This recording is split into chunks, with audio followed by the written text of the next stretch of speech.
nimetii amri. Saa ile alisema nifike hapa saa 3, nilikuwa hapa hata kadhaa kufika saa 3. Mimi natii. Siasa nimewachia wakina Malulu. I have confidence that leadership ya ndugu yangu Mheshimiwa Oparanya is going to assist many farmers. Kwanza pale kwa KCC, Mheshimiwa Oparanya, nilifukuza juzi board members. Nataka uweke management mpya.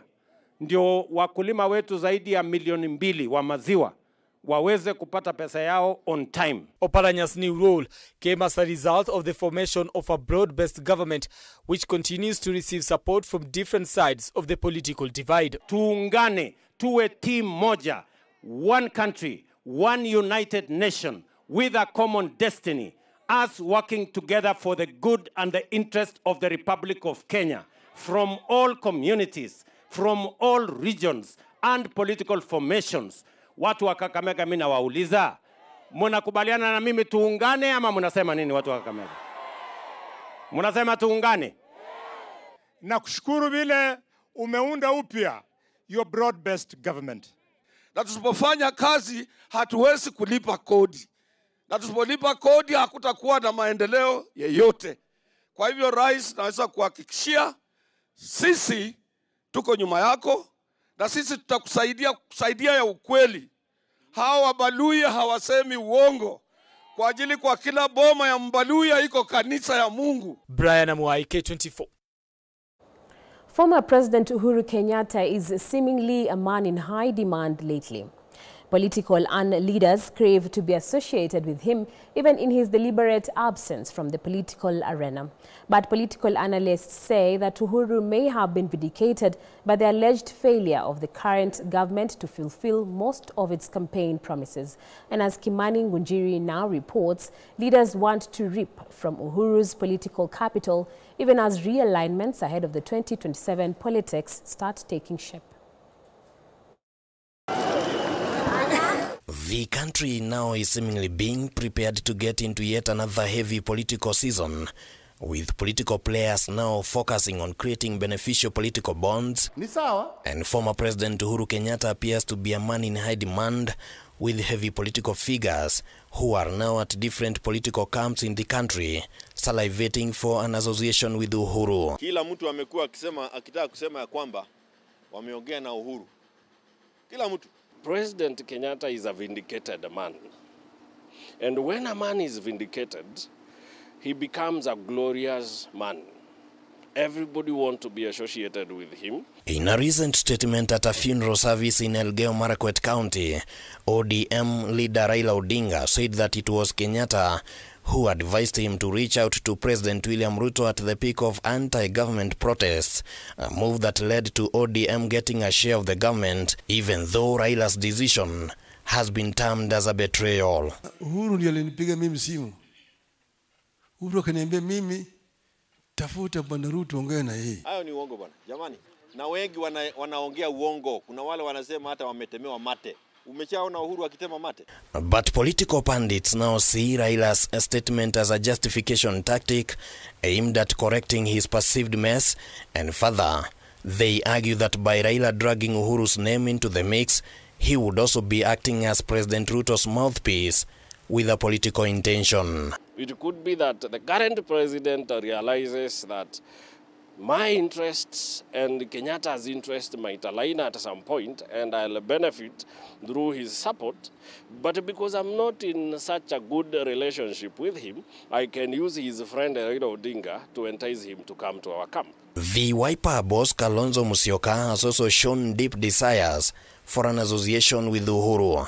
This week, Kalonzo revealed the possibility of Uhuru calling for a special Azimio meeting that would then chart the way forward in the wake of the new political twists arising from Raila's move to join Ruto's government. Hata chairperson wa Azimio Summit ambaye ni mheshimiwa ambaye amestaafu Uhuru Muigai Kenyatta nadhani ataitisha kikao.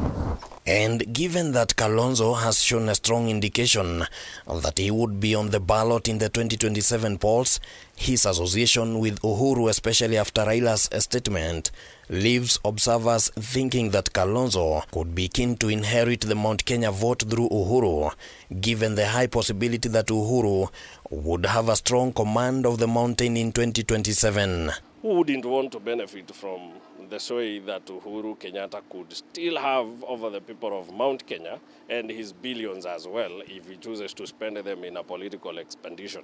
Deputy President Rigathi Gachagua has in the recent months been on a mission to woo the former president, saying that it would only be through Uhuru that the mountain would be united, and recently declared that Uhuru is the region's kingpin. The last minute, he was fought, right and left. Some of us and other people were cheated on this thing which you could not understand. If the former president chooses to back Rigathi Gachagua, I can tell you that Rigathi Gachagua would be formidable in the mountain. And if he would be, and if the former president chooses not to interfere with the current political atmosphere, then it remains that His Excellency Rigathi Gachagua will be the biggest beneficiary of his unity with President Uhuru Kenyatta. The relationship between President Ruto and Rigathi has been blowing hot and cold in the midst of changing political times, and Gachagua's decision to settle political differences with Uhuru is being viewed as a way to get backing in his bid to cement his authority in the mountain, even as he sends mixed signals that he could work with Kalonzo in the coming days for a political cause. What we are seeing today are political opportunists surrounding themselves with a man they think can help them acquire all the votes that this man could influence. For now, all eyes are on Uhuru Kenyatta, because it is Uhuru Kenyatta that might have a heavy say on the affairs of Kikuyus going forward. Wachaneni na maneno ya kubeba Uhuru kila pahali. Wewe umeamua kwenda kujinyonga, wewe jinyonge, usikae kwa miti umefuta kingo halafu unasema Uhuru alikupatia kamba. Kimani Ngonjiri, K24, Nairobi. Now, more than 150 technical, vocational, education and training institutions have benefited in a Kenya-China partnership after receiving state-of-the-art modern equipments. Some of the equipments received will benefit various disciplines, including electrical, civil and building technology, mechanical technology, agriculture, hospitality, among others. This comes ahead of the China-Africa Cooperation Summit next month in Beijing, where President William Ruto is expected to sign more deals. In efforts to produce graduates who meet the needs of the industry and create jobs, technical, vocational education and training institutions have received a boost through provision of state-of-the-art equipment. Through Phase 1 of Kenya-China partnership implemented by AVIC International Holding Corporation, 10 TVET institutions received modern equipment in 3 disciplines, including rapid prototyping, mechanical technology, and electrical and electronics. Through the experiences that we've got with the students and the community around is that the trainers and the trainees have been able to support on the better agenda on housing, where we have been able to have our students fabricate chairs, fabricate windows, gates. We have the electricians who are also involved in that. We have the builders. We also have that team in plumbing that are doing a great deal while using this equipment. It has really impacted our teaching and made our teaching so easy, because of the tools that they donated and even the equipment they installed, like the gas welding equipments, compressor, and some of the tools that we are using to repair and maintain vehicles. Naweza tengeneza mlango, dirisha, naweza tengeneza grill, hadi some places tunapewa kazi. In the second phase, 144 institutions received state-of-the-art equipment in 10 disciplines, including electrical and electronics, civil and building technology, mechanical technology, automotive technology, refrigeration and air conditioning, agriculture, machinery, agriculture value addition, hospitality management, mechatronics technology, and welding and fabrications. Since we got the machines, that is around March, we have trained around 9 cohorts of trainees, and we usually give them a 1-week training. And after that 1-week training, we have a 4-week mentorship. So far, we have around 6 students who have earned more than $400. In time packs, so far I've earned $4, but in the current one, that is this week, but the last week I earned, we withdrew around $20 from time packs. Apart from that, I also do forex trading. I went through a training on financial markets and trading. I was able to earn $90 as per now for the past 3 months. We have a hydraulic system. It is well equipped. It helps us in medical engineering department, like when we use the anesthetic machines. It is also helpful in that manner. This project was implemented across all the 47 counties, ensuring youth have access to modern and industry-relevant skills for the 21st century. President William Ruto is expected to lead the Kenya delegation to the Forum on China-Africa Cooperation Summit next month in Beijing, where Kenya is expected to sign more deals within and beyond the education sector. The TVET partnership is aimed at improving the socio-economic conditions of the young people while empowering Nairobi's industrial and technical capabilities. Well, meanwhile, the government is being called upon to promote its affirmative action agenda by introducing programs designed to include minorities and marginalized groups in governance and other spheres of life. This was during a caucus bringing together various marginalized groups. Gertrude Burgay with that report. Affirmative action is still work in progress within the country. You are right. These were the sentiments from various minority and marginalized groups represented during a caucus in Nairobi today. As per Article 56 of the Constitution, calls have now been made to the government to put in place programs designed to ensure that minorities and marginalized groups participate and are represented in governance and other spheres of life. 2010 to 2024, those are 14 years. The Constitution aspired that within 5 years, all those aspirations were supposed to have been done, especially like 100, where it shows representation of marginalized and minority community in government. It has not been effected, and yet it is clearly there. According to the groups, the government is yet to fulfill its agenda to ensure 100% inclusivity of all communities in the country by ensuring equal opportunities in education, social and economic fields. Some of them have gone to court, and actually the court has set aside some of those grievances they have made because the parliament has not made those decisions. And so they continue to be marginalized, they continue to be discriminated, they continue to be outside where they are supposed to feel like they are Kenyans. For you to get an ID, you had to go for a vetting. From the village elder to NIS, you will take a year to get an identity card. But recently we all heard the president has scrapped that. And from 1st of August this year, the vetting thing has been dropped. No one should be vetted in your own country. So long as you have neighbors who know you, your village elder knows you, the Nyumba Kumi know you, you are a Kenyan, you will be given those registration documents as soon as you apply for them. The government has been put to task to formulate a special task force that will represent the issues undermining these communities. Us convening today as communities from different counties within the country will be able to bring ourselves ideas to ensure that in the event that the policies come, we can be able to assist in helping implement them. We can also bring our leaders to task to ensure these policies are implemented.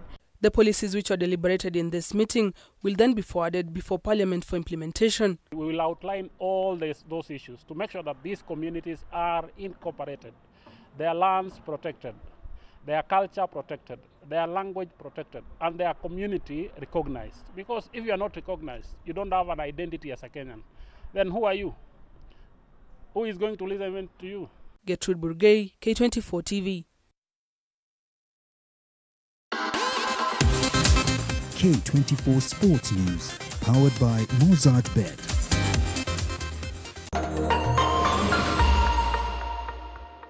Gonga Jackpot. Mozart Super Grand Jackpot. Mita ni 200. Zamuni yako.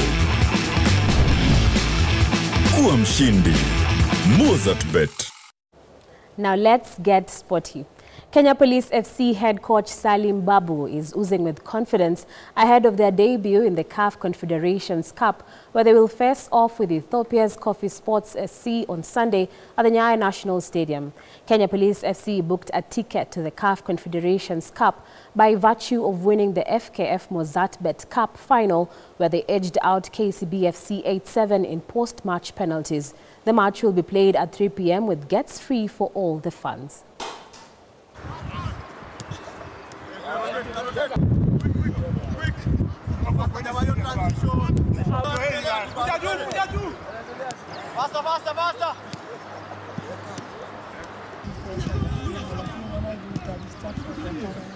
Wachezaji wengi wamecheza kwa hiyo stage, ukiangalia national team, kwa clubs pia wame represent clubs zao tofauti. So ni experience poa pia kwa wachezaji na pia kwa club, kwa sababu ni first time kwa Kenya Police kucheza kwa big stage. So I hope everything will go well na tutapata good results. Nafikiri kujiandaa na tumejiandaa vizuri. Vijana wako ready, kila mtu yuko ready. Isipokuwa tuko na injury moja peke yake, but lakini the rest wako sawa. Na game ya kesho tunataja ushindi. Wachezaji wengi hapa wamecheza Continental, wengi wamekuwa national team. So sidhani kama kuna pressure yote. Sisi kitu tunatarajia peke yake ni wajitume kwa hiyo game ya kesho, wajaribu kufanya vitu right, kitu kama tackle iko mzuri na tukipiga pressure na tukifunga mabao itakuwa rahisi game kuanzia first half. Nafikiri tutaanza kwa attack mpaka dakika ya mwisho.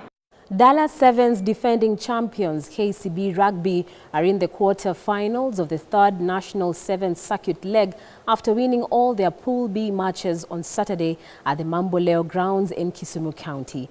The Bank has defeated Black Blood 24-0 and Homeboys 36-5. Meanwhile, Kabras RFC and Kenya Harlequin have also clinched their places in the Dallas Sevens quarter-finals with a match to spare after securing back-to-back victories.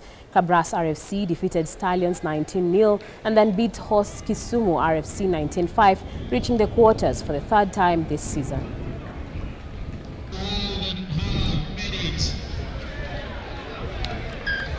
Playing a game at a time, so that's the big focus for us. We'll keep on focusing on ourselves. We'll keep on playing to win all games we are playing. At the end of the day, if we finish first, I think we'll be able to just see how we're able to go top of the table. So far, we have done our part. We are going to the next stage. So it's all a matter of focusing on ourselves, just to execute some of the things that we need to execute when it comes to the D-Day tomorrow. So I think the boys are in the good mood. They have set themselves for a good place, and we are just happy the way they play.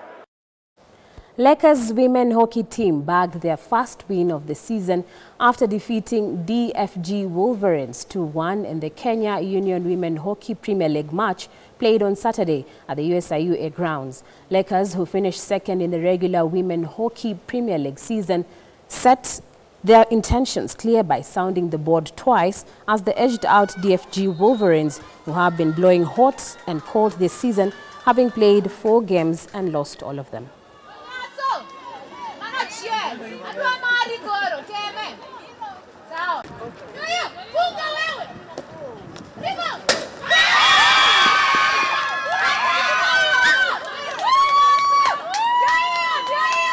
We didn't pray to our structure, but moving forward we are going to look on it and we'll make a change where necessary, and I believe on our coach. He'll listen to us and we'll see what we'll do.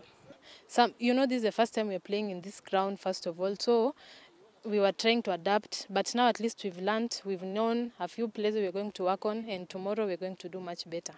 We've not really done well so far, not according to what we expected. We tried to work on a few set pieces here and there, some new signings coming in, but so far it's been a bad, we've started so badly. Performance was challenging because we are building a team, and our opponents are also a good opponent. So I think so we are moving step by step as we proceed. Yes.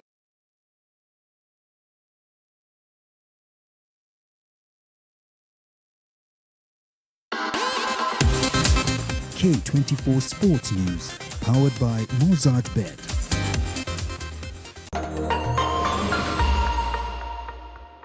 Gonga Jackpot. Mozart Super Grand Jackpot. Mita ni 200. Zamuni yako. Kuwa mshindi. Mozart Bet. And that's where we call it a wrap here on Evening Edition. Thank you so much for watching. My name is Harriet Chimena. Our sign language interpreter has been Walter Asewe. Up next is Syria with Chris Migwambo, and the game to watch out for is AC Milan versus Torino. Good night and enjoy.